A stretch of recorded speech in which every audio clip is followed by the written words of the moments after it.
어제 뉴스 놓친 분들 주목. 어제 가장 뜨거웠던 이슈 세 가지만 빠르게 정리해 드릴게요. 1. 서울 광화문 일대에서 열리는 방탄소년단의 복귀. 공연을 앞두고 정부가 이례적인 조치를 내려서 현재 이슈가 되고 있습니다. 문체부는 공연 당일인 3월 21일 오전 7시부터 다음날 오전 7시까지 서울 중구와 종로구 일대 공연장 재난위기경보 주의 단계를 발령하기로 했다. 이 조치는 공연과 관련해 내려진 첫 번째 재난경보 사례라는 점에서 의미가 크다. 그만큼 이번 공연이 일반적인 콘서트 수준을 넘어 도심 한복판에서 열리는 초대형 군중 행사로 판단됐다는 뜻이다. 이번 공연에는 최소 17만 명에서 많게는 26만 명까지 모일 것으로 예상된다. 이는 대형 스포츠 경기나 국가 행사급 규모로 특히 광화문이라는 도심 중심지 특성상 인파 밀집으로 인한 안전사고 위험이 크게 우려되는 상황이다. 관람객들이 주의해야 할 부분도 있다. 최근 공연마다 문제가 되는 안표 거래에 대해서는 단속이 강화된다. 현장에서 본인 확인 절차가 엄격하게 진행될 예정이라 안표를 구매했을 경우 입장이 제한되거나 아예 공연을 보지 못할 가능성도 있다. 정부는 이번 공연을 단순한 문화행사가 아니라 대규모 인파가 몰리는 잠재적 재난 상황으로 보고 대응한다는 입장이다. 저를 팔로우하시면 이런 핵심 뉴스들을 매일 받아보실 수 있습니다. 이 광주 빌라서 30대 남녀 흉기 찔린 채 발견되어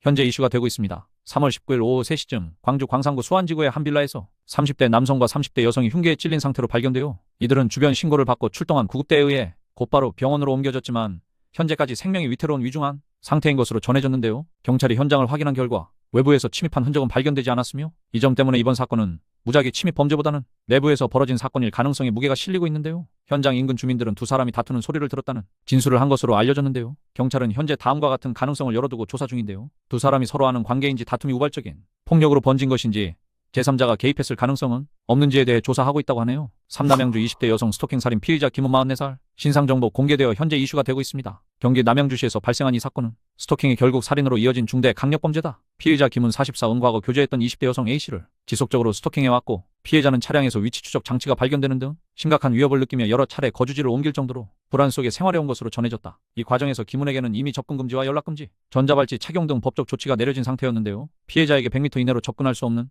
상황이었음에도 불구하고 그는 이를 어기고 범행을 저질렀다. 사건은 지난 3월 14일 오전 8시 58분쯤 남양주시 오나무배 한 길거리에서 발생했다. 김은은 이동 중이던 A씨를 발견한 뒤 차량 창문을 깨고 접근해 흉기를 휘둘렀고 결국 피해자는 숨졌다. 범행 직후 김은은 전자발찌를 끊고 자신의 차량을 이용해 도주했지만 약 1시간 만에 양평군에서 경찰에 붙잡혔다. 경찰은 범행의 잔인성과 피해의 중대성 그리고 범죄를 입증할 충분한 증거가 확보됐다고 판단해 김은의 신상정보를 공개했다. 이에 따라 이름과 나이 그리고 얼굴 사진 대신 운전면허증 사진이 공개됐으며 공개 기간은 4월 20일까지다.